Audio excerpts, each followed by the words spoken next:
Perfect. Greetings, everyone. On behalf of Philanthropy DMV and our Housing Justice Working Group, welcome to the launch of the Hand Housing Indicator Tool 4.0.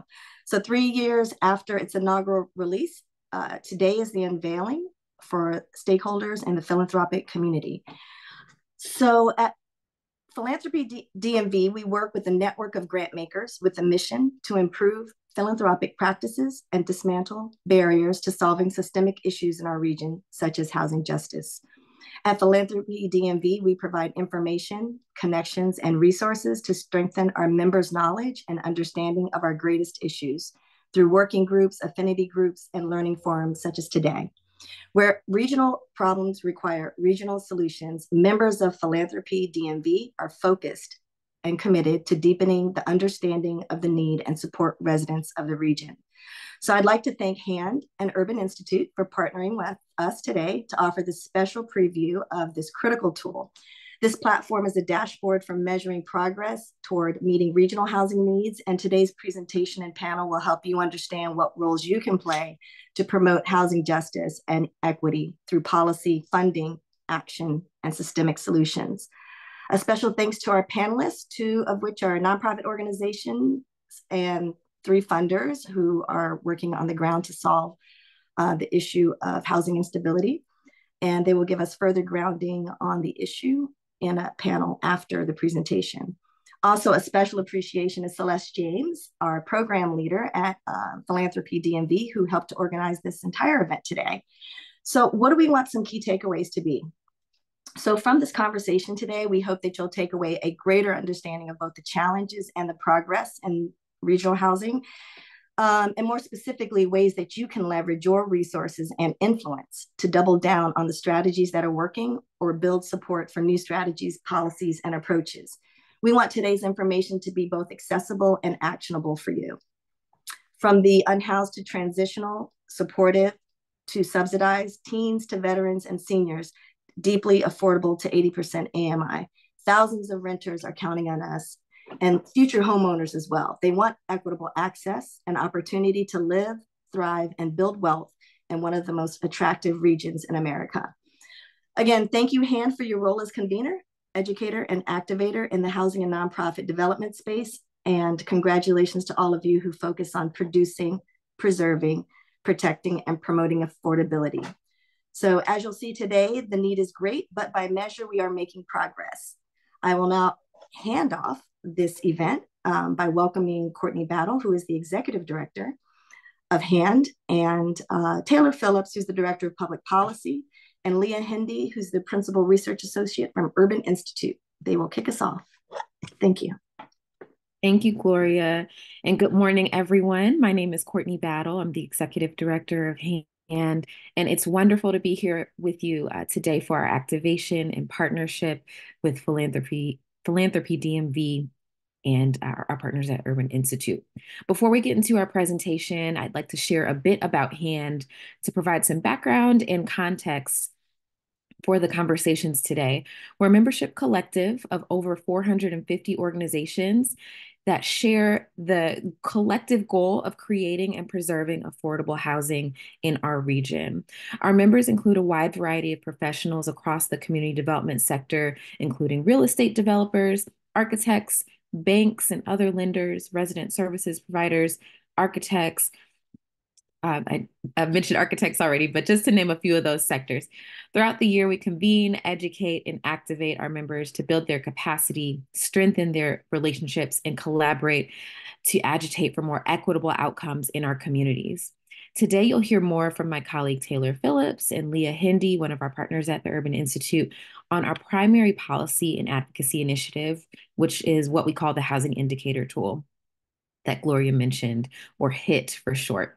HIT is a digital platform that HAND launched in 2019 to track our region's progress on housing production and preservation goals, as well as the policies that we have in place to support that work. The tool is grounded in racial equity and provides key data for how jurisdictions from DC to Baltimore and Virginia are addressing our housing affordability challenges in real time. One of the key tenets of the HIT is that it's on all of us, regardless of where we sit in the housing ecosystem, to make progress on these goals. And that is why we're so excited to be a part of today's session. The tool holds all of us accountable to addressing housing affordability. We look forward to sharing more about the tool and the conversation on opportunities that exist for philanthropic organizations to engage in ongoing efforts to increase affordable housing and opportunities to advance this work through partnership with local nonprofits, government agencies, and other key stakeholders. With that, I will turn things over to Taylor Phillips, HAND's Director of Public Policy, and we look forward to the conversation today. Thank you. Can you see my slides okay? Amazing. All right. Hi, everyone. Thank you so much for being here. Again, I'm Taylor Phillips, Policy Director here at HAND, and I'm excited to be here with my colleague Leah Hendy at the Urban Institute to share more about this year's housing indicator tool and some of the themes from the data in the region, and also ways that philanthropy can play a role in pushing past barriers to creating equitable, affordable housing in our region. Let's see. So before we get into that, I want to set the stage a little bit for why housing matters and what are the implications in our region. I know we have a mix of folks in the room. Not everyone may think of themselves as a housing funder, and really want to spend a little bit of time connecting the dots between housing and some of the far-reaching impacts it can have in so many other areas of life. Housing is truly a foundational part of our well-being and our lives. But unfortunately, quality, stable, affordable housing is not something that everyone has equitable access to, and that has implications for so many other areas. From health, and this is something that cannot be underscored enough, health at all ages. Your housing situation impacts that. Studies show that middle-aged Black people are more at risk for heart attacks and strokes if they've experienced foreclosures. Black households also have a significantly higher average eviction filing rate and higher levels and higher rates of smoking, obesity, lack of leisure time. That has been compared to white households. And even before birth, where you live matters. Exposure to air pollution has been connected with premature birth and low birth weights. And folks experiencing poverty are 49% more likely to live in polluted areas near industrial plants and traffic exhaust. And also, green spaces analysis have found that green spaces are larger and more accessible in wealthier and predominantly white neighborhoods. To education, even moderate housing cost burdens can impact the ability to spend on, child enrichment activities that impact children's educational outcomes. And we know that housing location impacts educational and economic outcomes, with unaffordable housing costs impacting the ability to pay for urgent needs and to save for the future. Finally, even civic engagement. Research has found that community involvement and volunteering there's a connection to housing stability and being able to stay in a neighborhood for a long period of time. And homeowners are more likely than renters to be able to do that. We really feel like everyone deserves to have safe, affordable places to live. And we know that is far from the case for too many in our region. And particularly Black and Brown folks and low-income folks in our region are furthest away from having this be their reality. So how did we get here? At HAND, we believe that achieving a vision where all folks have the housing they need to thrive requires all of us to understand the structural racism that contributes to housing and economic insecurity and instability, and to map out a path forward. So here are just some examples of policies and practices that have compounded over time to create the housing environment that we see today. Could talk about housing policies rooted in racism, from redlining to restrictive covenants to land use policies that today impact the ability to build multifamily housing and create more affordable housing. to discriminatory lending policies that impact the ability for Black families to build wealth through homeownership. So with the HIT tool, you can dig deeper into these hurdles and find, supporting resources and information to really aid learning on ways that policies have shaped the housing landscape that we see today. Connecting back to our region a little bit and what we're seeing, this chart looks at different occupations throughout the region and annual earnings, and the percentage of housing cost burdened within these groups. So spending more than 30% of your income. So being cost burdened increases vulnerability to homelessness and economic shocks. And though there are differences in housing markets across the capital region, more than 4 in 5 renters with incomes below 50% of the area median are paying rents that are unaffordable. And even as incomes increase to 50 to 80, most households are still struggling.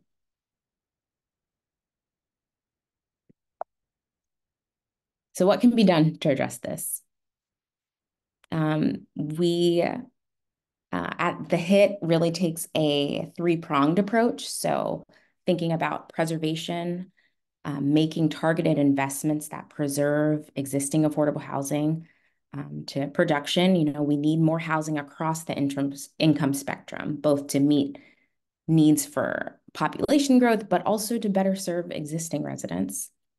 And then finally, protecting both renters and home buyers from discrimination and displacement. And what's at stake if we don't?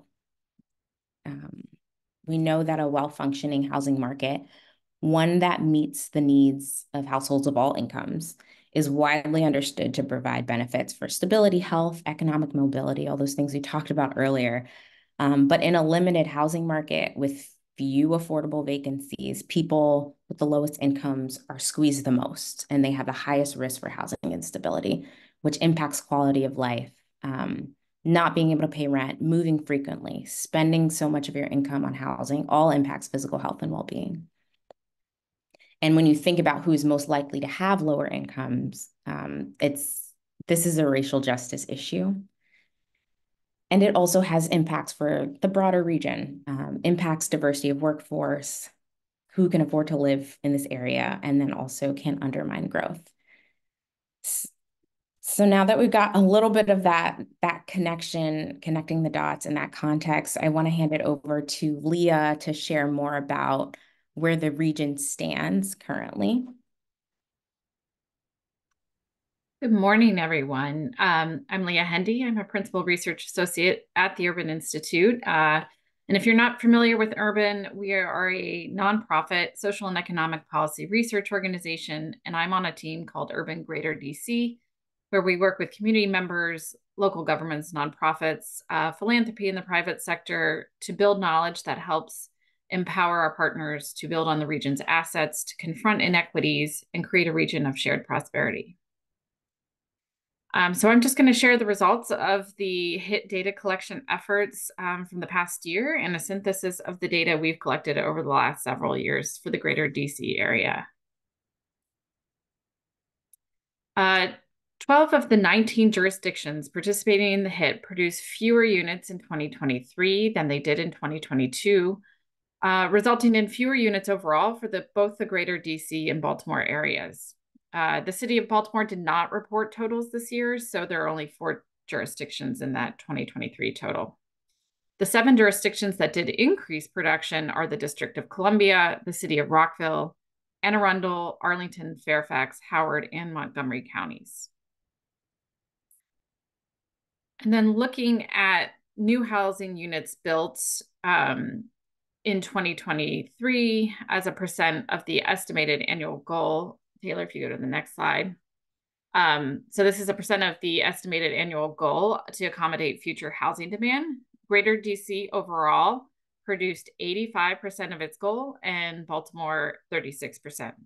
Falls Church, Arlington, DC, Frederick, and Montgomery all produced at least 80% of their goal, but there were 9 jurisdictions that did not even produce half of the units for their annual target. On the next slide, we look at affordability. And so to meet the affordability challenges of our current residents and the demand for affordable housing by the future residents we expect to see, we need much higher production levels of affordable housing. In 2023, across the capital region, over 3,600 committed affordable units were produced, 71% of which were affordable to households with incomes at 50 to 80% of the area median. And the region also produced 425 units affordable to households with the lowest incomes, including 200 units set aside for permanent supportive housing. Fairfax County and DC produced the most affordable units, accounting for 60% of all new committed affordable units in 2023 in the greater DC area. This graph shows the share of all new units in 2023 that were committed affordable. And across the capital region, about 15% of new units were affordable. Howard County had the highest share, building 527 new units at 50 to 80% of AMI out of about their 1,200 units total. Prince George's and Fairfax also stand out for having shares above 20%. And while the production of new units is incredibly important, it's just as critical to preserve existing affordability. Subsidized units that are lost are rarely replaced, and it's typically more efficient to preserve affordability than to produce new affordable units. Reported preservation activity was down from last year. 6 jurisdictions reported preserving affordable units, 64% of which had existing subsidies or covenants, and the rest were previously unsubsidized and now are preserved as committed affordable units. Another 4 jurisdictions reported tracking preservation, but no units preserved in 2023. And for the most part, jurisdictions in the greater Baltimore area are not tracking preservation. However, there is good news for the future. Many jurisdictions are working on affordable development pipeline. Nearly 30,000 affordable units are in the pipeline or under construction. This represents an increase in units in some stage of development for these jurisdictions from last year. In total, there are about 8,900 units under construction and over 20,000 in the pipeline. And the definition for what this is varies, but most units in the pipeline have at least some preliminary plan approvals or have received funding approval from the jurisdiction.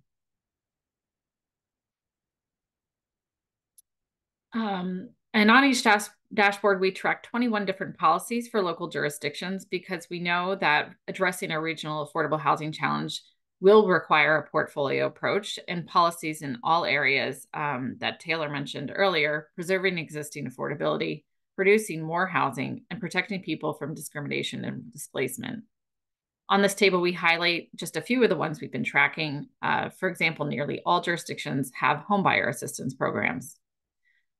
With jurisdictions running out of federal resources for emergency rental assistance, we changed the way we ask the question this year to ask about programs that are using local funding dollars for that, and identified 9 in the DC area and 5 in the Baltimore area who provide these resources. And while many jurisdictions do have housing trust funds, 10 have a significant dedicated revenue stream for those funds, which is greatly important for those funds. In the next set of slides, I'm going to go over the data we've collected over the past 5 years since the HIT began from jurisdictions. This is just for the greater DC area to share a synthesis of the progress we've made to date. Over the last 5 years, greater DC jurisdictions reported producing nearly 109,000 new housing units. However, the area has fallen short of the annual housing goal of 25,000 units per year. Overall, we're producing about 87% of that 5-year goal. 4 jurisdictions, in part due to their size, accounted for nearly 2/3 of new units in the last 5 years, with the district by far producing the most units, more than 33,000, and 31% of all new units in the greater DC area. Loudoun, Fairfax, and Montgomery counties each produce roughly 12,000 units apiece, accounting for another 1/3 of the area's overall production. And then looking at each jurisdiction's production from 2019 to 2023 relative to their targets that we estimated back in 2019 gives us a sense whether production is being spread proportionally across the region according to where we expect to see future housing demand. We found that 6 jurisdictions exceeded their targets, including relatively smaller jurisdictions like Alexandria and Arlington, who have produced beyond their estimates. Loudoun and Montgomery County are also on track at 95 and 99%, respectively. And most of the jurisdictions that are on track for meeting the overall housing targets are generally producing the majority of their units as multifamily housing.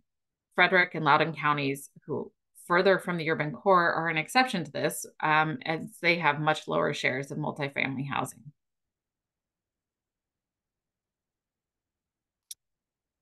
In addition to the overall production, we looked at affordable housing production over the last 5 years. The greater DC area reported producing 13,522 new committed affordable units between 2019 and 2023. 2/3 of those units are affordable to households between 50 to 80% of AMI, another quarter at 30 to 50% of AMI, and only 8% of units affordable to households with the lowest incomes. DC is the jurisdiction that has been able to produce the most deeply affordable units, representing 80% of the total units built affordable to 0 to 30% of AMI for the greater DC area. As I noted earlier in sharing the 2023 results, these levels of production are well short of the need. In fact, they're about 20% of the target for affordable units over 5 years. Digging in at the jurisdiction level, DC and Arlington stand out on affordable housing production from the other jurisdictions and on their progress towards their affordable housing targets at 60% and 35% respectively over the 5-year period. Altogether, there's been some good progress towards housing production, but we need to accelerate progress on production and preservation. And to do that, we do need cross-sector collaboration and to share and learn from each other about the successes and challenges. So I'm going to turn it back to Taylor so she can give you a look at the latest version of the HIT and move us forward to our conversation about how philanthropy can help further progress.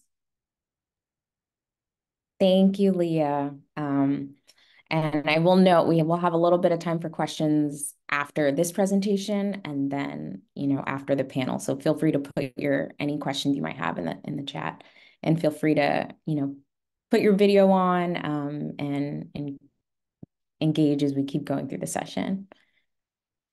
All right, so now we're going to get into this year's tool. So Leah shared an overview of the data, but this is kind of a look at the housing indicator tool. And this is really something that you can use to go all of those charts and information on where the region is at, where different jurisdictions are at in terms of preservation and production, and also policies that they use. You can access that on the housing indicator tool. In addition to, the targets and goals around housing preservation and production, the tool outlines different features of a policy toolkit and how those are being deployed in each jurisdiction. It also links housing and racial equity, so you can dig deeper into some of the systemic racism in policies and practices over time that have kind of compounded to what we see today. You can dig deeper into that in the tool. And there's also calls to action. So it's part of why we're here today, but you can look for different sectors, what different roles you can play in helping to bring greater housing equity across the region. So this is the main components of the tool. We have the landing page, which you can go through some of the history. It's really centered in racial equity, thinking about what we're trying to solve and what each of us can do about it. And then there's also the dashboards that show progress at the jurisdiction level. And then a new feature we have is the regional dashboards. So this allows you for greater DC, for greater Baltimore and Richmond areas to dig deeper onto what the trends are overall. We've also added a new indicator around home ownership, which is exciting since it can help us better understand who may benefit from home ownership assistance programs and affordable home ownership opportunities. And so this is, aggregated by race for each jurisdiction, and it estimates potential home buyers. So digging a little deeper into the regional dashboards, it shows, kind of overall data on the region, but then also the policy status. So for that policy toolkit, that preserve, produce, protect, looking at how that is being deployed in each jurisdiction within the region. So I would highly encourage you all to go to hit.handhousing.org to look into more of that. And then finally, calls to action. I think this is the piece of the tool that we definitely encourage you to take a look at, and different roles folks can play, which gets us to our conversation today. And the panelists will talk to how philanthropy, the role of philanthropy in affordable housing.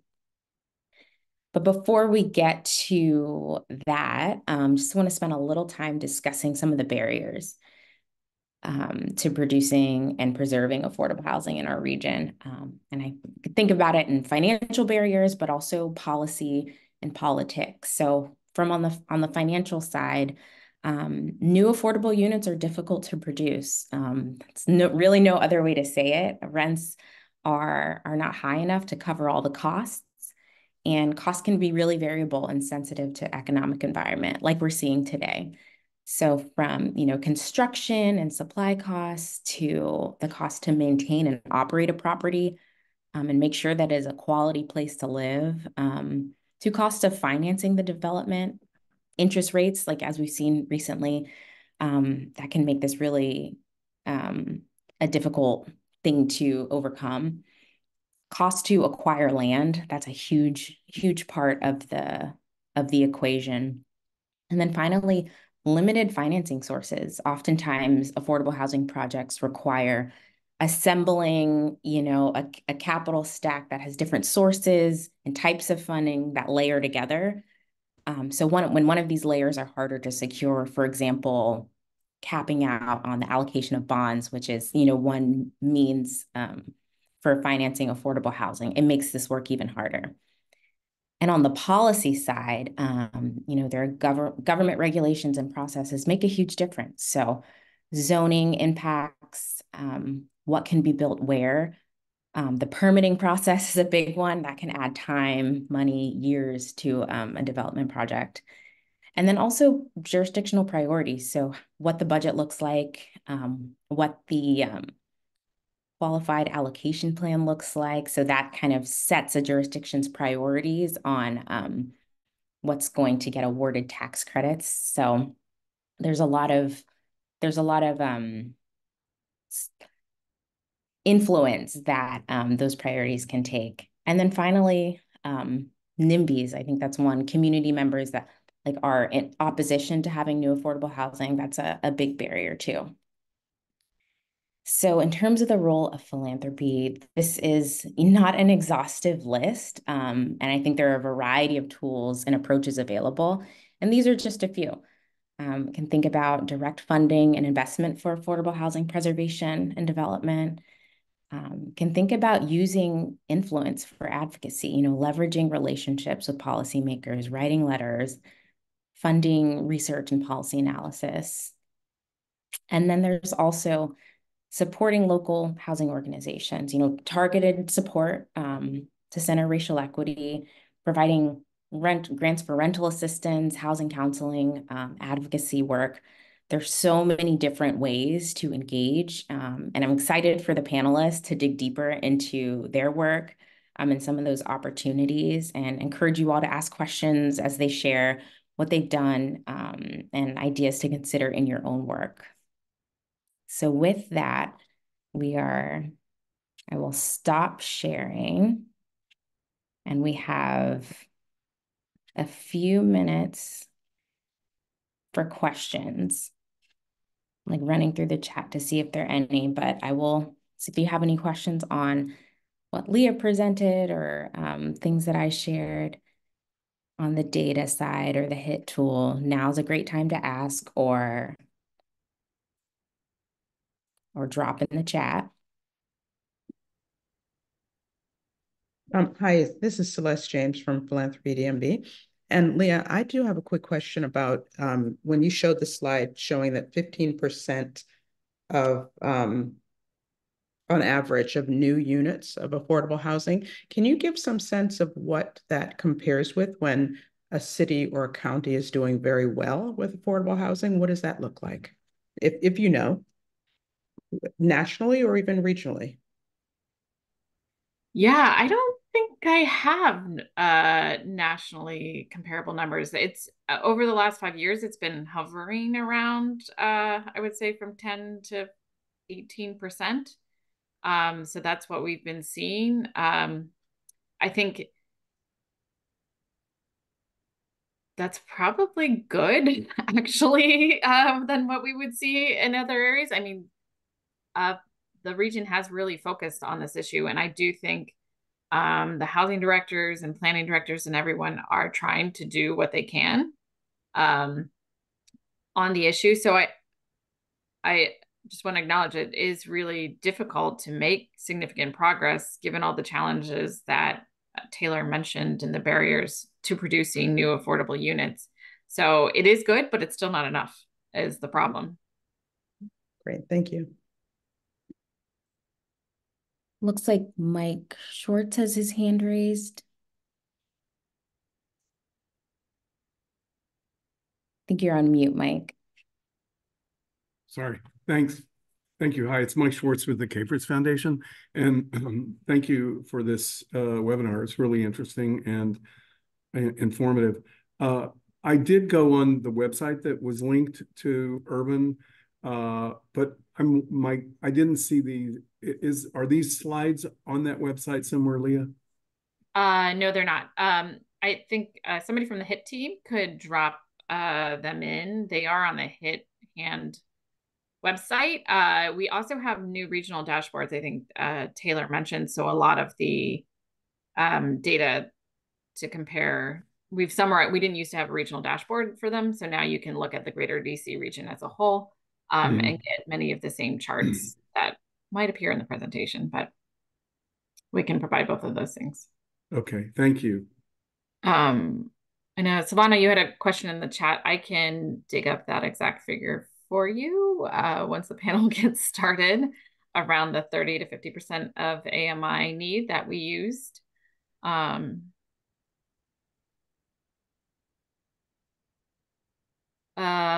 Brian had a question about why DC is more successful in the factors that they have at 0 to 30. I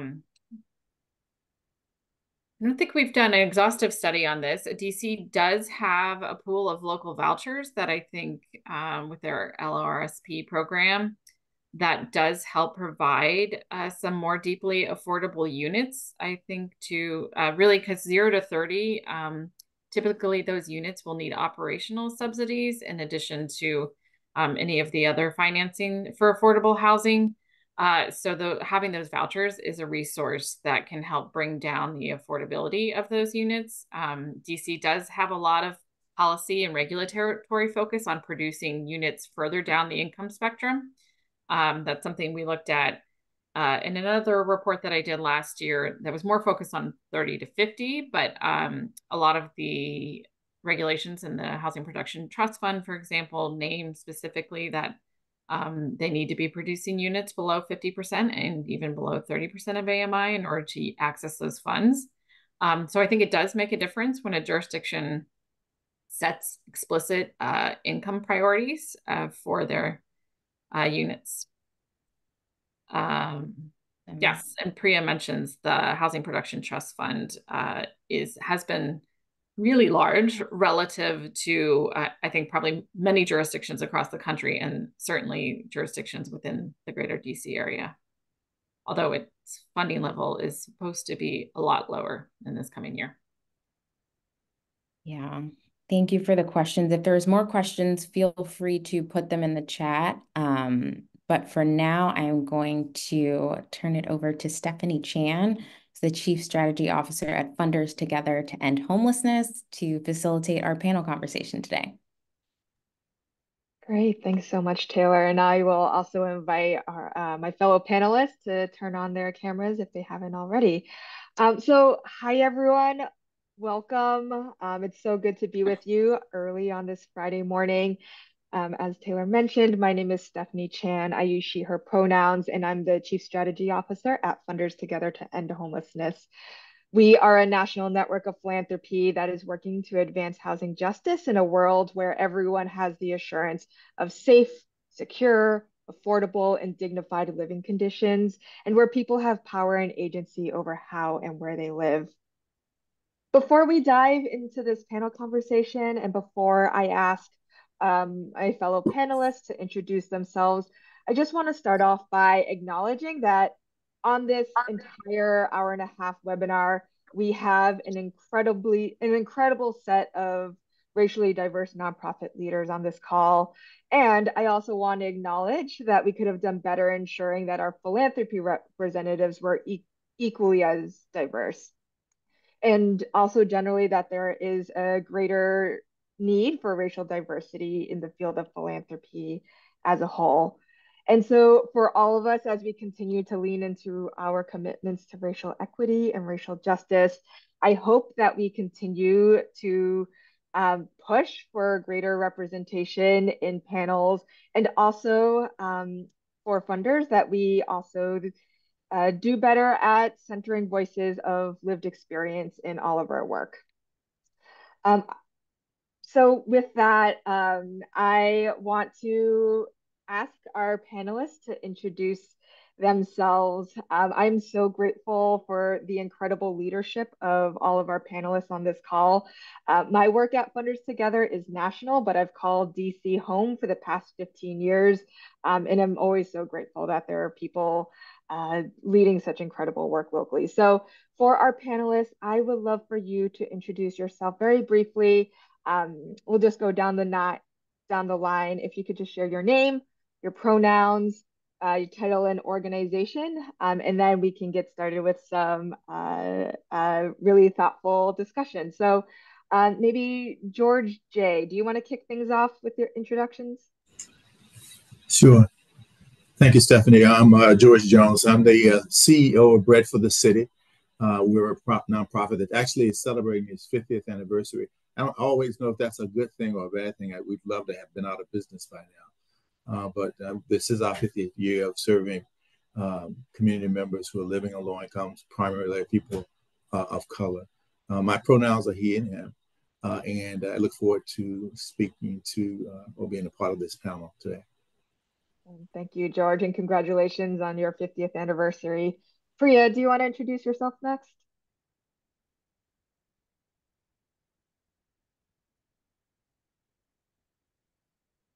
Sorry, I was trying to figure out how to unmute. I'm Priya Jayachandran. I use she, her. I lead National Housing Trust. Great, thanks, Priya. And now let's turn to the funders. Silvana, do you want to go first? Hi there, Silvana Straw, Senior Donor Services Officer and Philanthropic Advisor with the Greater Washington Community Foundation. All right, and then George L. One, glad to be here with you. I'm George Leventhal, Director of Community Health at Kaiser Permanente. All right, and then last but not least, Amy. Hi, good morning, everyone. Amy Klein, she, her, Senior Program Director at the Harry and Jeanette Weinberg Foundation, based in Owings Mills outside Baltimore. All right, wonderful. So let's go ahead and get started. I would love to have our speakers spend a little bit more time just talking about the work that they do related to housing stability and housing affordability. Starting off with George and Priya, our two nonprofit representatives on this panel. And I'm wondering if we could also get their videos pinned so it looks more like a conversation on people's screens. So George and Priya, I would love for you to just share briefly about the work you do related to housing, just to orient people to the work that you do. So maybe Priya, we can start with you first. Sure. National Housing Trust has been around for nearly 40 years, and we're focused largely on preservation of affordable housing, although we also work on new construction, supply. We work largely through 5 levers: policy, both at the national and the local level; lending, we have 2 CDFI vehicles; real estate development and ownership. We own about 4,000 affordable homes, including 1,500 in the district proper. We help affordable owners and residents embrace energy efficiency and decarbonization. And finally, resident services, working directly with our residents, understanding that housing is a necessary but not sufficient condition to thrive. Awesome. Thanks, Priya. George, can you give us a little overview of your work at Bread for the City? Sure. Well, in terms of direct work that we do, a lot of that plays itself out in our legal services, where we have 3 primary programs. By the way, there's some noise in the background. I can't seem to get out. Sorry about that. But we have our housing preservation project, where we're part of the legal landlord-tenant legal assistance network. And that's a group of attorneys, including Bread City and several other agencies that community members actually can call the hotline and get assistance. These are people who are largely at risk of eviction. We also have a eviction prevention program where we try to work with community members and nonprofit agencies to canvass for folks who are at risk of eviction, so we can help, sort of avoid that. And then we're trying to develop something that we call movement lawyering, where we're actually working with housing tenant associations and tenant advocates, if you will, to identify issues that they think are important for us to try to get ahead of. That's fairly new work, and we're still trying to get traction, to be quite honest with you, around that work. And then I just have to say that, the rest of our work at Bread City, the other programs we provide, the sort of holistic array of services that we provide, are also about supporting people who are housing insecure, so people can access food and clothing and medical services and social services here, where we try to support people, because as someone mentioned earlier, housing does not happen in this vacuum of just, being housing insecure. It's really a more macro challenge. For that introduction. And I think there are a couple of topics that Priya and George, you mentioned in your work that I hope we can dig into during this panel conversation. I want to turn to our funders to have them talk a little bit about how housing shows up in their work. So for Silvana, George, and Amy, as you're introducing housing within the context of your work as a funder, if you could talk a little bit about what your housing strategy looks like, that'd be great. And then also maybe mention if it is a sort of distinct bucket of work and strategy at your foundation, if it's incorporated into a larger grant-making strategy, or if it cuts across multiple investment portfolios. I think it's always helpful for other funders just to hear about how others in philanthropy structure their housing work. So Amy, let's start off with you. Great, thanks. So we have major program areas, of which housing is one of them. The others are jobs, education, health, and aging. So not only is housing a standalone area, it also shows up in our aging work. We have a focus around housing for low-income older adults and a special initiative to create welcoming communities for LGBTQ older adults. And that is a national priority for us. Our housing strategy is really focused on addressing homelessness through the production of permanent supportive housing and improving homeless service systems. It's important to mention that we have a strong capital focus. About 50% of our annual grant making must be for capital projects. So that ends up being around 70 million a year. And the housing portfolio overall across the communities where we work is around 30 million. So we invest directly into the construction of multifamily buildings that contain supportive housing. And more recently, we've also started investing directly in nonprofit developers with working capital.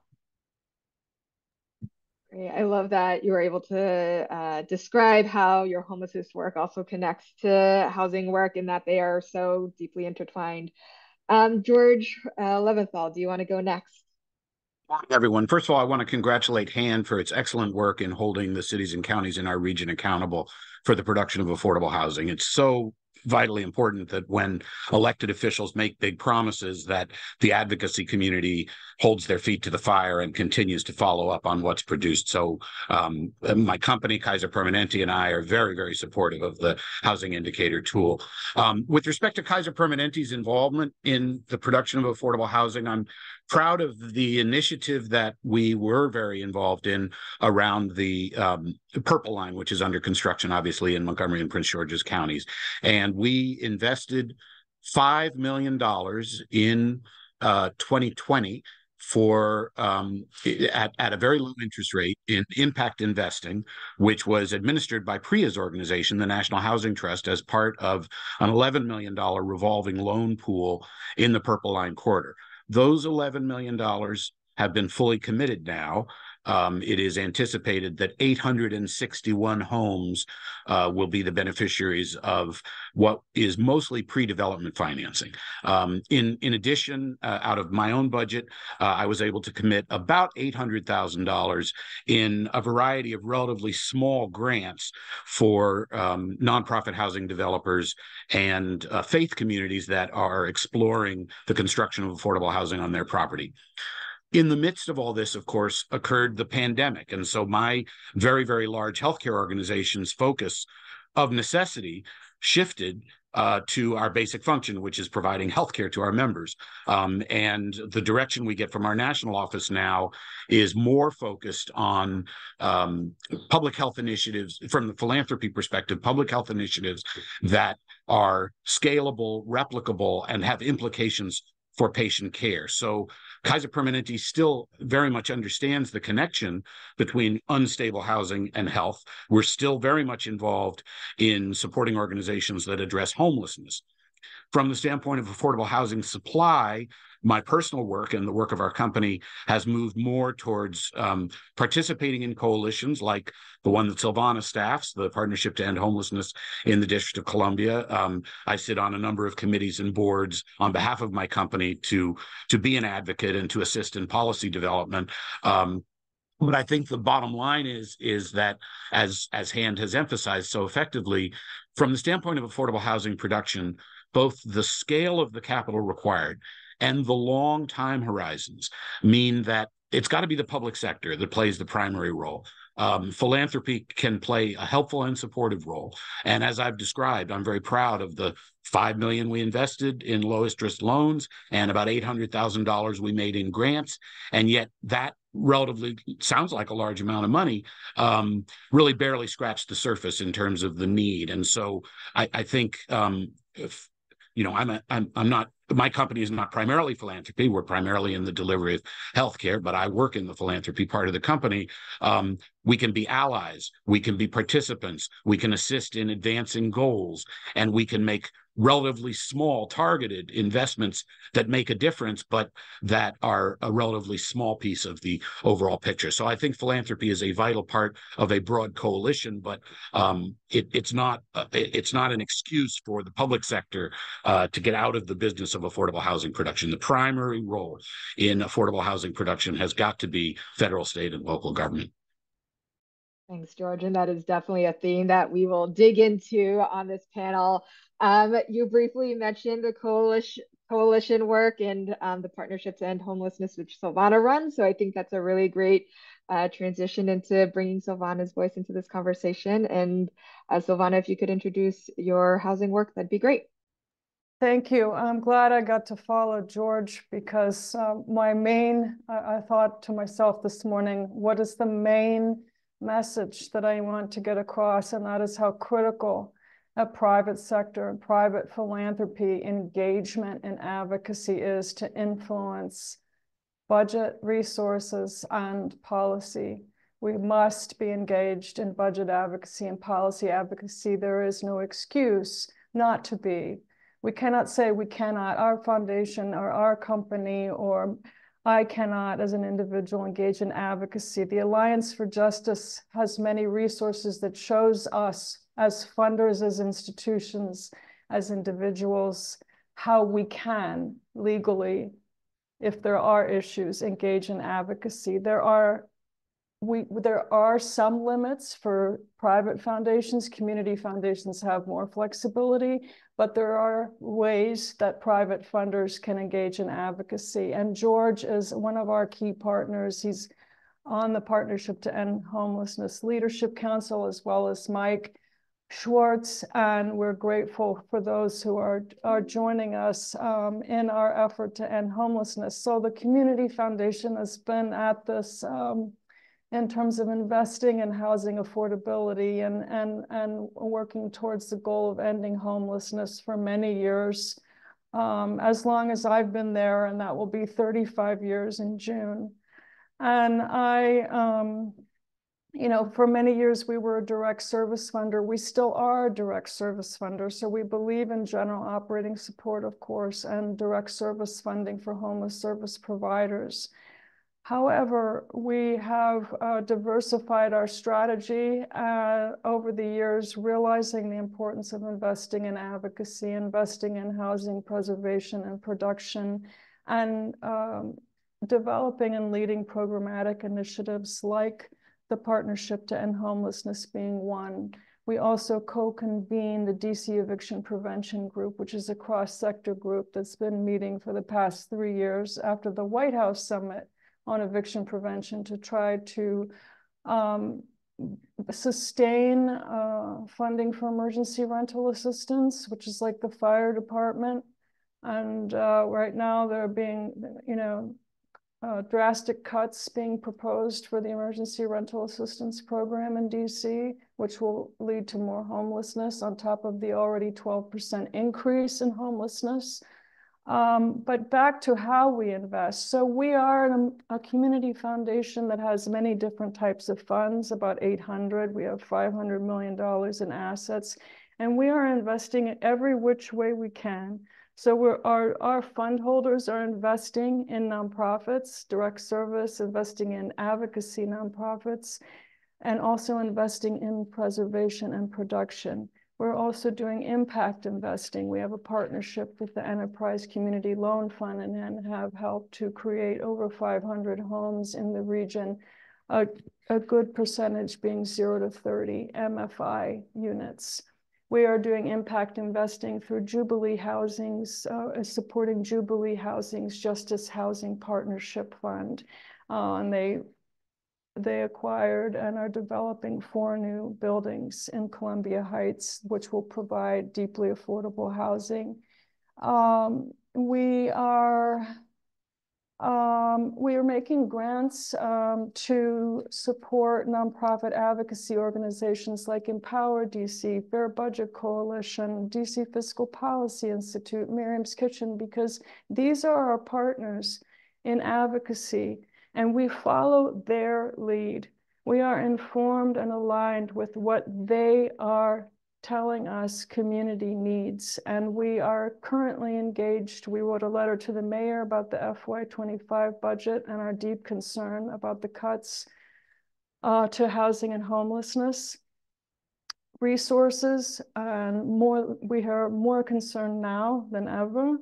We just sent a letter to all the city council members about the budget. We will be meeting with city council members one-on-one all week next week to express our concerns and make our asks around the budget. So I will tell you a couple other just super quick. We believe that philanthropy must invest and focus on 0 to 30 MFI production. That is where philanthropy in the private sector is needed. And in PSH, like what Weinberg is doing, that is where philanthropy is needed. The term affordable housing has really lost its meaning because it can mean anything these days. And we need 0 to 30, and we need 30 to 50. And of course, we need across the entire continuum. We did a study, we commissioned a study with Leah and Peter Tatian at Urban 10 years ago with the same data, the same conversation, the same recommendations to what funders can do. There's a companion guide to funders. We're having the same, I'd say this with all due respect, but I also say it with urgency. We are having the same conversation today that we've been having for at least 10 years. Yeah. We must engage in advocacy, fund advocacy, and engage and invest in 0 to 30 and 0 to 50 MFI, land trusts, and a host of other things, but I'll stop there. Those are the key ones. Thank you, Silvana. So I want to make sure that we really dig into these themes around partnership, public-private partnerships, partnerships between nonprofit advocates and philanthropy, and think about all of the tools within philanthropy's toolbox. So I want to bring George, Jay, and Priya back into this conversation. And I'm going to ask both of you a two-part question. You know, I think we heard a little bit at the top of this webinar on some progress that has been made in the region. And as Silvana mentioned, we are also having very similar conversations that we have been having for many years. So from the context of your work and where you sit in the ecosystem, question number one is if you could just talk about a challenge or a success in your work that you're facing or seeing. And then second question, is there a specific way that you have partnered with philanthropy? Or is there a specific way that you would like to partner with philanthropy to push your work forward? So, Priya, do you want to go first? Sure. I'll try and start with the positive success that we've had.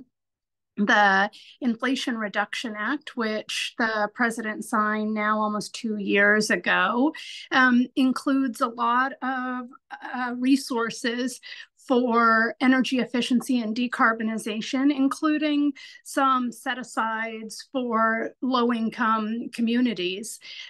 Just a couple of weeks ago, the federal government announced the Greenhouse Gas Reduction Fund managers, and several of those teams that are going to be managing the bulk of that money have programs committed to affordable housing. So we've already started working with housing finance agencies and with local owners to prepare their residents and their portfolios to access some of that money, both to decarbonize and electrify their buildings, but also to help infuse desperately needed resources into their projects to help preserve the long-term longevity of those communities. So I think that that's a success and an exciting opportunity. On the challenge front, not to be Debbie Downer here, but I've worked in affordable housing for nearly 30 years, over 20 here in the district, and it is, in my experience, the most challenging time we've ever had for operating affordable housing. I think Leah pointed to some numbers on the production and preservation side. And I think that that's encouraging depending on the jurisdiction. But I think that as a sector, as government, public policy, I think we have what I'll call a capital bias. We really like to think about creating projects. We like ribbon cuttings, we like groundbreakings, but what's a whole lot harder is thinking about operations. And it's not sexy stuff, but that's where a lot of us as owners are being really challenged right now. Operating affordable housing on a good day is you operate on thin margins. It's almost tautological. By definition, affordable housing means that the rents are lower, the operating expenses not necessarily so. So you've got thin margins to start with. And then when you have times of stress like we're in now, those that balance can go topsy-turvy. And many of us have heard about in the media rising property insurance costs. We're seeing that across our portfolio, thankfully not like some of our peers in other parts of the country, including Florida, but operating costs, including property insurance, are high. Property management fees in this really strong labor market, it's been hard for property managers to hire and retain on-site property management staff. They're hard jobs. And in a lot of other sectors, you can make more and have less stressful conditions. On the income side, on the revenue side, it's been a challenging time. Even as the pandemic has to a certain degree improved, a lot of renters are still struggling. And as owners, we may have physical occupancy, but most of us, particularly in the district, don't have anywhere near 100% economic occupancy. And so I'd say that's the biggest challenge we're finding, Stephanie, is the operations and just sustaining the housing that we have. In terms of examples of successful partnerships in the district, George talked about one where we're partnered with Kaiser Permanente around the Purple Line. I think the Purple Line's a really exciting development for the region. Thinking about getting to Maryland and east from the western parts.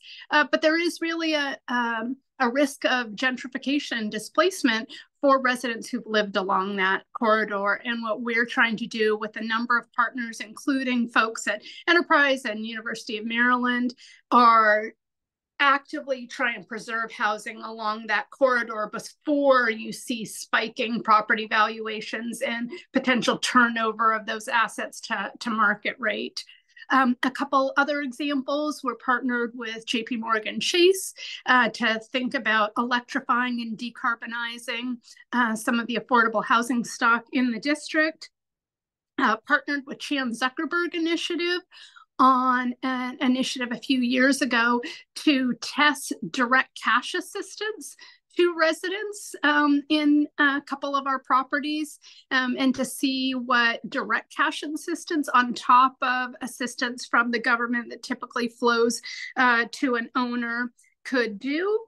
And then a few years ago, Wells Fargo had an initiative called the Where Will We Live initiative, whereby we were able to get 3 years of committed funding for resident services, which is really our most impactful work directly with residents, doing on-site service navigation and coordination, which was crucial during the pandemic. Yeah, I think those are really solid examples. And you mentioned a lot of things that I think could be whole conversations on their own, from preventing gentrification and displacement to electrifying and decarbonization of housing to direct cash assistance. So for the folks who are listening on this call, if any of those topics are things you want to explore later during the Q&A, please indicate so in the chat box so that we can start prepping and thinking ahead. George, would love for you to answer the 2 questions that I posed to just a minute ago. Yeah, well, as I think about those questions, I think about what Savannah said, I think about what George Leventhal said, which is effectively these are such systemic and macro challenges we have that not only can not philanthropy sort of solve many of these problems, we at the nonprofit level are doing what we call working downstream. We are working with people. So we have successes to talk about when it comes to helping, sort of some community members stay housed by our attorneys, working with them on, representing them in court and helping with eviction prevention. We've also been involved in some important and we think impactful cash assistance initiatives that have been helpful in getting dollars in the hands of folks who have low incomes. But I guess I just want to emphasize something that was in the hand presentation. And even though it was in the diagram, it didn't say it. I think at the heart of these challenges is the income inequality and the wealth gap. I mean, I think when we talk about going upstream and solving problems, we have got to be willing to accept that particularly in Washington, D.C., if we continue to try to live with these major disparities between income and wealth, between Black and brown people, people of color, and folks who identify as white, we'll all be here another 50 years. As Savannah said, things won't change because everything else we seem to do is downstream work. It's important work, by the way. We're unapologetic about being downstream and meeting people who are living in poverty where they are, because it's the just thing to do. But if we ever want to get out of these quandaries like the ones Pierre was talking about with the housing and the inability for folks to pay rents as consistently as they like, we've got to go upstream. And the government really is going to be, it's not the only sector. I think all the sectors have a role in it, but the government's going to be first among equals in really, adjusting tax policy and not cutting programs, not looking to programs for people of color being the first cuts. And I know that's not necessarily all success. Again, I'll say we have some successes, but I'm almost embarrassed to lift them up too much because of the macro challenge we have. I will say that in terms of, Bridge actually worked with all three of the funders who are on the line. Weinberg actually helped with a $500,000 grant some years ago in the building of our 27,000 square foot Michelle Obama Center, which now serves thousands of people every month who are looking for help both in the housing space, but with food and clothing and medical access.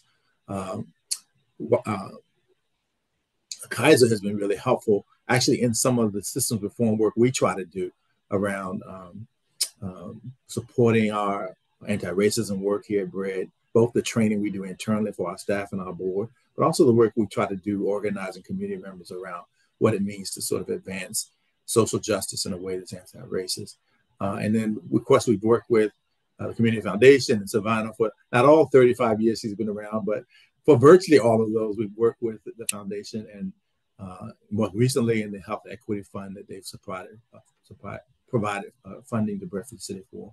So there's a lot of work being done sort of, in the vineyards, as I like to say, downstream. But we've got to, I really hope we can come together collectively to go upstream and do transformative work that it's going to take to put us all out of business to some degree and solve these sort of macro and longstanding inequitable issues that our community members face. So I'll stop there. Yeah, thanks, George. I totally agree that we need to think further upstream and also really need to understand how economic justice and housing justice are connected.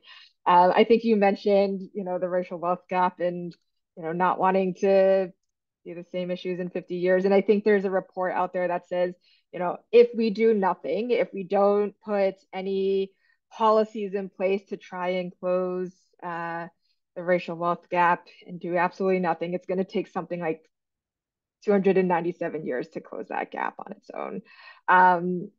So don't quote me on that number, but I know it is something in that ballpark. So with that, let us segue into thinking through how philanthropy can help affect systems change. At Funders Together to End Homelessness, we believe that philanthropy has a lot of tools in its toolbox to affect change. Obviously, there's the grant-making ability of philanthropy, but we also believe that philanthropy can think strategically and creatively about its investments and how it does its impact investing. We believe that philanthropy has a role to play in policy and advocacy work, understanding that when philanthropy uses its voice, people listen, and that philanthropy often has relationships with public officials, the private sector, nonprofits, and can really use their ability as conveners to also bring stakeholders together and to bridge conversations across many different systems and many different sectors. So for all of you on this call, I hope you'll think about all of these tools and levers that philanthropy can use and to push and pull in your work. And so I'm hoping the next couple of minutes of this conversation, we can dig into that and how Silvana, George, and Amy are thinking about using those levers in their work. So my question for the panelists, maybe another two-parter. If folks know me, they know that I tend to stack questions and let folks answer them in the way that feels best for them. So question number one is, as you think about those different levers that philanthropy has, like how do you use them in your work?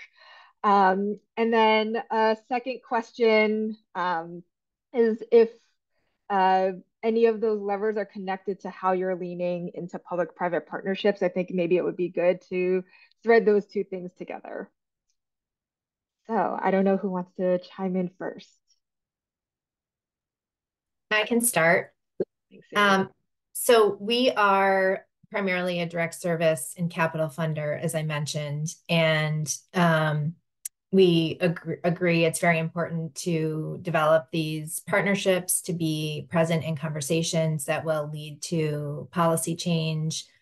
And an example of how that can happen for a funder like us is our work to partner with nonprofit developers to build deeply affordable housing has changed the conversation in Maryland about the importance of, for example, the qualified allocation plan and the low-income housing tax credit program to further incentivize production of this housing. So by ensuring that there are now models that are successful and that are able to operate, we're demonstrating that this is possible, and with partnership, we can continue to grow the number of units. Another example of that is our involvement in a recent Housing Accelerator Fund in Baltimore City that is seeded with ARPA dollars. So it's the home program, the special home ARP program that people may be familiar with, and then additional funds that were allocated from our state and local relief were combined into a $30 million pool. And there's the involvement of being at the table, helping to develop the fund, bringing in Corporation for Supportive Housing with a grant for its technical assistance and expertise. And now we have made a commitment of up to $10 million to supplement that fund to specific projects to help ensure their success. We also had a long-standing partnership with the state of Maryland on what we called the Deeply Affordable Apartment Program. And the way this worked was after projects were awarded low-income housing tax credits, they received a grant from the foundation to reduce their debt so that a select number of units would be affordable at below 10% of area median income. The grant from the foundation was much lower than what it would have costed to pay for a subsidy. So those are just a few examples in our work. Okay, I guess what I'll try to highlight, it's a complicated question. Kaiser Permanente's footprint in our mid-Atlantic region, which is Maryland, DC, and Virginia, extends from Harford County, Maryland, the Pennsylvania border, all the way down to Fredericksburg, Virginia. It's about 100 miles along I-95. And while that may interfere with our ability to really do a deep dive into every community that we serve, it also gives us the advantage of knowing what's going on in a variety of different communities in our regional footprint, and to get away from the siloing and smokestacking that occurs when cities and counties try to work together. One of the biggest challenges in the housing arena, which Hand is very much aware of, is obviously the District of Columbia taxpayer dollars may only be spent in the District of Columbia. Fairfax County taxpayer dollars may only be spent in Fairfax County. And so where you have a regional voice, which my company is just one example, but we are an example, we're able to make those connections. For example, we've been working with the Metropolitan Washington Council of Governments. This will be our 4th year hosting a regional homelessness forum, trying to share experiences, build peer-to-peer networking, identify best practices. Because if you're immersed in the homelessness crisis in DC, you may never have time to step back and say, well, how are they addressing it in Fairfax? How are they addressing it in Baltimore? How are they addressing it in Anne Arundel? So because we incorporate all those communities in our service area, that's helpful. We're also aware of the different efforts that may be good examples. For example, and I really want to talk about this as a policy issue, Priya said we're a little too hung up on capital. One of the slides that was showed earlier about obstacles to producing affordable housing, clearly zoning is a huge obstacle. And in this region, we're a little bit behind other regions like California and Minnesota and Oregon, but little by little, great credit to Arlington, great credit to Alexandria, beginning to work now in Montgomery County to break down snob zoning, exclusionary zoning, to allow more different housing types in more different neighborhoods, because the zoning, the residential zoning that we live under now is an artifact of segregation. It was intentionally designed to keep poor people out of rich neighborhoods and therefore Black people out of white neighborhoods. We've got to change that, and we've got to enable less expensive, more diverse, different housing types in residential zones. That's an area where the more you have a regional awareness, the more you can participate. So I do think and then last thing I'll say about the Purple Line Corridor Coalition, which I've been proudly involved in, we had this big chunk of capital, and we were very proud of ourselves, and we were really, accelerating and advancing development. And then the chunk of capital was fully committed, interest rates spiked, and so now we've moved from actually committing capital to, again, advocacy with state and local government. And that's where we are now. It's still vitally important to do it, but it's not, the Purple Line Corridor Coalition is no longer a source of capital in the way that it was. So you have to be flexible. You have to be in communication with people around the region. And philanthropy is well suited to do that, because we're not limited just to spending tax dollars in the jurisdiction in which the revenues are raised. Thanks, George. I want to underscore what you just said around funders being able to sort of look across many different regions and to help sort of see what's happening in one county versus another, and to connect those dots and bring folks together, because I think that's a really great example of that. Silvana, I want you to also briefly answer this question, and I also want folks who are attending this webinar to maybe start drafting some questions in the Q&A chat box, so we have those ready to go. But if there aren't any questions, I have plenty more questions that I can ask all of you. So Silvana, go ahead and take the mic. Okay, so as I mentioned before, we are using every tool at our disposal as a community foundation to invest. So the question, Stephanie, again, is the different ways you're investing, right? Multiple tools. And the different ways you're engaging in policy and advocacy and standing up public-private partnerships. Okay, so as mentioned, we have a leadership council for the Partnership to End Homelessness, which I co-lead with my colleague Jennifer Olney.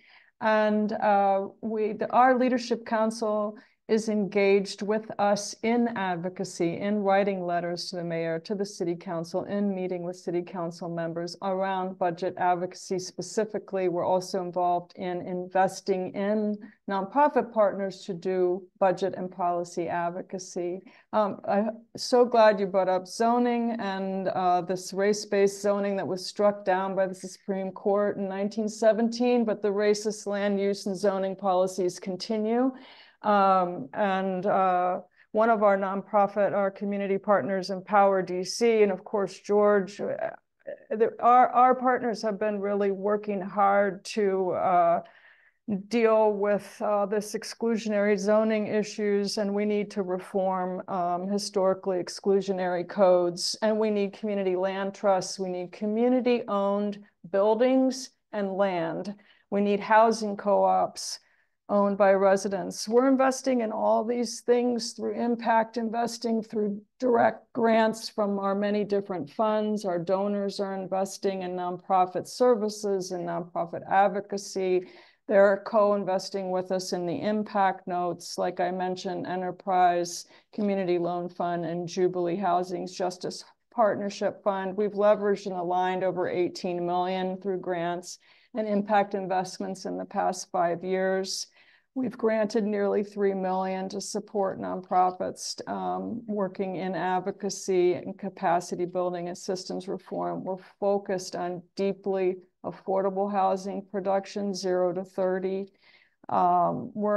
Thanks to the K-Fritz Foundation, we're launching a new grant-making program, which is a pilot program to fund PSH innovation, permanent supportive housing innovation, which is the PSH grant-making program will be funding pilots that are intersection of workforce and housing, and healthcare and housing.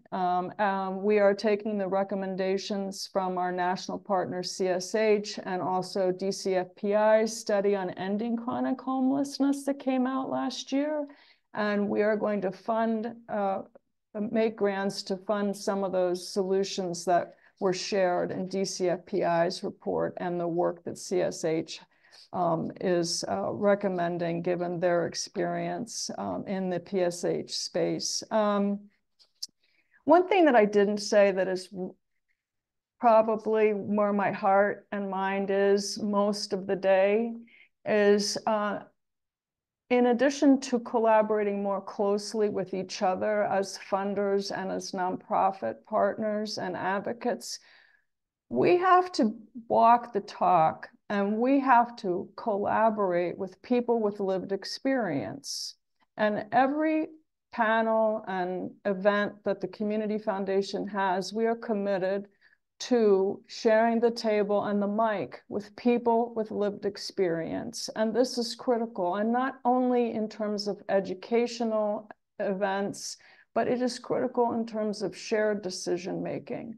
And we are partnering closely with, for example, the People for Fairness Coalition, led by people who are formerly or actively unhoused. We are in constant communication with people who know what to do and tell us how to do it. And we are listening. We held a 1.5-year community listening project before launching the Partnership to End Homelessness. And we made sure that we were informed by community knowledge. And the other thing I wanted to just bring up quickly is that DCFPI just released a couple days ago a new survey poll results around the fact that DC residents are willing to pay more taxes. Wealthy residents are willing to pay more taxes if that will help and impact housing. And our Voices DMV study at the Community Foundation in 2020 showed that as well. It was nearly half of DC residents are willing to pay more taxes to impact housing affordability. So there's room for us to approach this in all the ways that we can, and we should use all the tools that we have at our disposal. The question I have for myself and for everyone here is a question that my friend Brian Gilmore, who's a housing law professor at the University of Maryland, always asks, and that is, if we have the solutions and we know what the solutions are, and we have the resources, meaning public sector and private sector, collectively, we have the resources, then why haven't we solved the problem? I think that's a really great question for all of us to reflect on. There was a question in the chat box that, Priya, I'd love for you to end our conversation with before I move into closing remarks. So the question is whether you could just share a little bit more about ways philanthropy can support housing operating affordability challenges. Amy, I know you dropped your thoughts in the chat box, which is helpful. So Jordan, Silvana, if you have anything to add, please feel free to drop your thoughts in the chat box. But Priya would love to give you the mic to maybe address that verbally. Sure. And I think probably the most powerful way is what Amy and Silvana and George already talked about, of using that power of your voice and your power of influence. Candidly, I think that the philanthropy sector holds more sway with policymakers than the nonprofit sector does, and helping draw attention to these challenges and really being partners to mission-based organizations and the challenges we're facing. Sometimes when we state them, candidly, it sounds like we're whining or we're making self-serving claims. And I think that the more that we can have outside voices really attest the challenges we're facing. To, I'd say, technical assistance to owners. It's hard to operate housing, and you're trying to do all of these things operate, build the housing, operate it, work directly with your residents, and then new resources come out. And many of us don't have the bandwidth on our staffs to figure everything out. And so one of the things we do on the policy side is help owners navigate the resources in the IRA, so that technical assistance and navigation. Probably the most impactful is resident services. Staff that is on site at our properties, working directly with our residents, trying to do service navigation, helping them access assistance, food assistance, fresh food, transportation, looking for jobs. That works, it's proven, and yet it's incredibly hard to pay for. We've got thin margins, and it's really been program grants that we cobble together, but without any reliability in that funding stream, it's really hard to commit. So those are just 3 examples, Stephanie. Thanks, Priya. And then I see there are now several questions and comments popping up into the chat box. So maybe we can download the chat box afterwards and try to do some dot connecting between participants and speakers. But we are nearing the end of our time together on this webinar. So I want to say a few words just to close us out.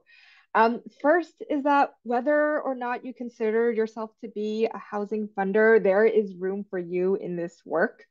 Housing is so fundamentally connected to everything. It's connected to education. It's connected to economic justice, health, the criminal legal system, environmental and climate justice.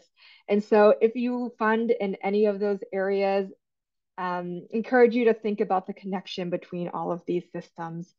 There are 2 calls to action for all of you. One is, if you're not currently plugged into the Housing Justice Working Group hosted at Philanthropy DMV, to please get connected and continue to learn and strategize together with other funders, because there's so much that we can do together that we cannot do alone.